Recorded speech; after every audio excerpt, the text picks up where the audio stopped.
राधे राधे दोस्तों। आज हम ग्रहण के बारे में बात करने वाले हैं जो होली के वक्त लग रहा है।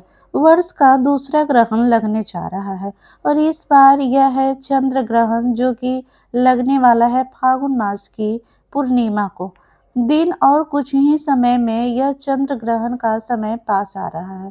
तो चलिए आज के इस वीडियो में जानते हैं कि इस बार चंद्र ग्रहण कौन से दिन लगेगा, सुत्ता काल का समय क्या रहेगा और किस समय अवधि के दौरान हमें सुत्ता के किन किन नियमों का पालन करना होगा।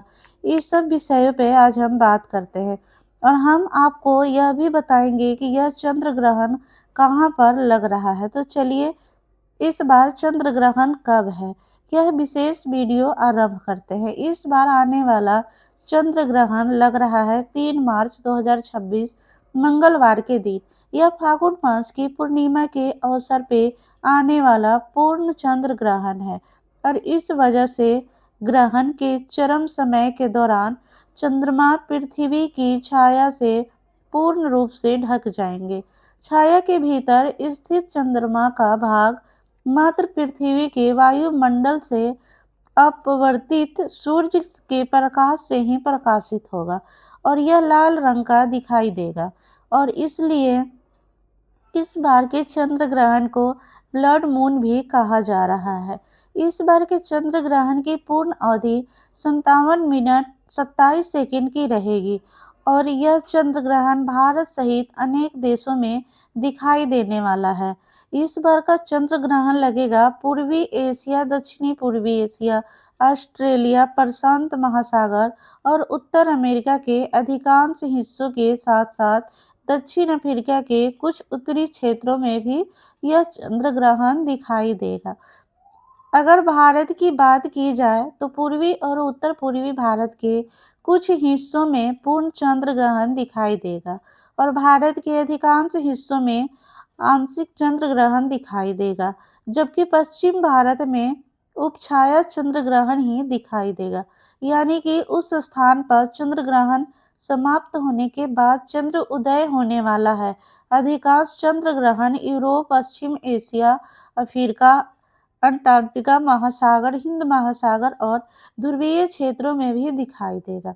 सिर्फ मध्य अफ्रीका के कुछ क्षेत्रों और आसपास के विस्तारों में ग्रहण नहीं दिखाई देगा, क्योंकि ग्रहण के दौरान चंद्रमा शिक्षित के नीचे उतर जाएंगे। तो इस प्रकार के इस बार का जो चंद्र ग्रहण है वह सभी जगत पे दिखाई दे रहा है और इसलिए भारत में भी सभी जगह पर इसके सुत्ता काल में नियम लागू होने वाले हैं।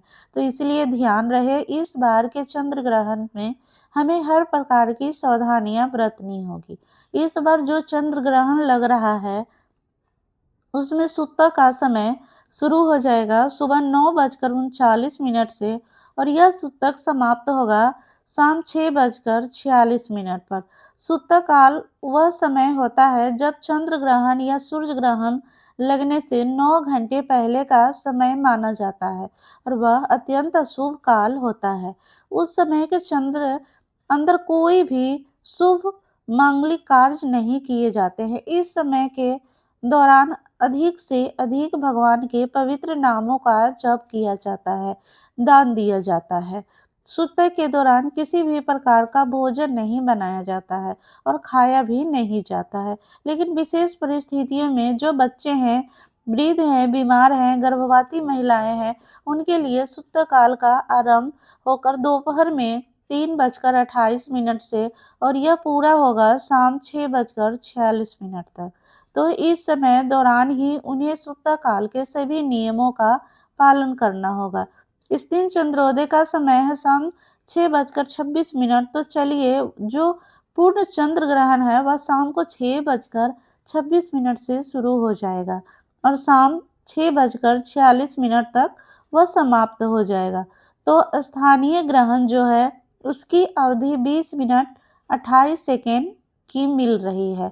अब देखिए इस बार फागुन पूर्णिमा पर होली का दिन भी होता है और अगले दिन रंग वाली होली या धुलिंडी मनाई जाती है। लेकिन होली वाले दिन शाम के समय हम होली का दहन करते हैं। तो क्योंकि इस बार चंद्र ग्रहण आ रहा है तो इसलिए होलिका दहन का समय भी चंद्र ग्रहण समाप्त होने के बाद ही होगा, यानी कि होलिका दहन का समय 3 मार्च को रहेगा, शाम 6:46 के बाद। चंद्र ग्रहण और सुत्ता काल के समय में हम कोई भी शुभ या मंगल कार्य नहीं कर सकते, इसलिए होलिका दहन की जो पूजा होगी और अन्य जो भी विधि विधान का पालन करते हैं वह सारा किया जाएगा। चंद्र ग्रहण समाप्त होने के बाद यानी कि शाम 6:47 से लेकर रात 8:50 के बीच में, इसी समय के दौरान इस बार होलिका दहन किया जाएगा। और इस बार जो पूर्णिमा तिथि आ रही है उसका आरंभ हो रहा है 2 मार्च 2026 को शाम 5:55 से, और यह पूर्णिमा तिथि समाप्त होगी 3 मार्च 2026 को शाम 5:07 पर। तो इस प्रकार से पूर्णिमा का जो भी व्रत नियम और उपवास और स्नान दान आप करना चाहते हैं वह आप 3 मार्च को कर सकते हैं। प्रातःकालीन स्नान दान इत्यादि 3 मार्च के दिन ही करना शुभ रहेगा।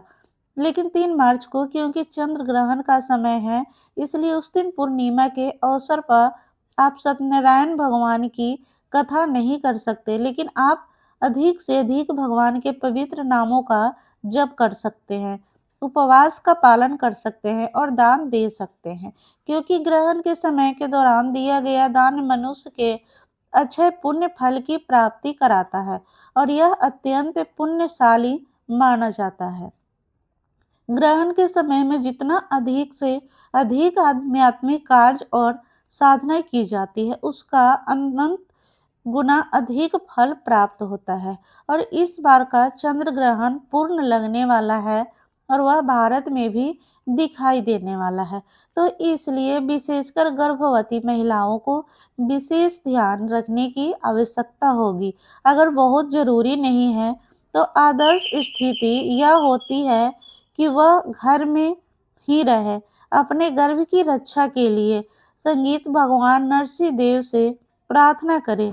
अधिक से अधिक विष्णु सहस्त्र नाम का जाप कर सकते हैं, हरे कृष्णा महामंत्र का जाप कर सकते हैं और अपने गर्भ को ढककर सुरक्षित स्थान में रहते हुए अधिक से अधिक चेतना भगवान श्री कृष्ण के ऊपर केंद्रित करके रख सकती है। ग्रहण का समय अत्यंत संवेदनशील होता है और इसलिए हमारे शास्त्रों में बताया जाता है कि समय के दौरान अधिक से अधिक आध्यात्मिक कार्य करने चाहिए। इस ग्रहण के समय में मंदिर के पट भी बंद हो जाते हैं, भगवान को दर्शन नहीं होते हैं, और जब सुत्ता काल समाप्त होता है तो उसके बाद संपूर्ण रूप से स्वच्छता के साथ फिर से सभी कार्य आरंभ किए जाते हैं।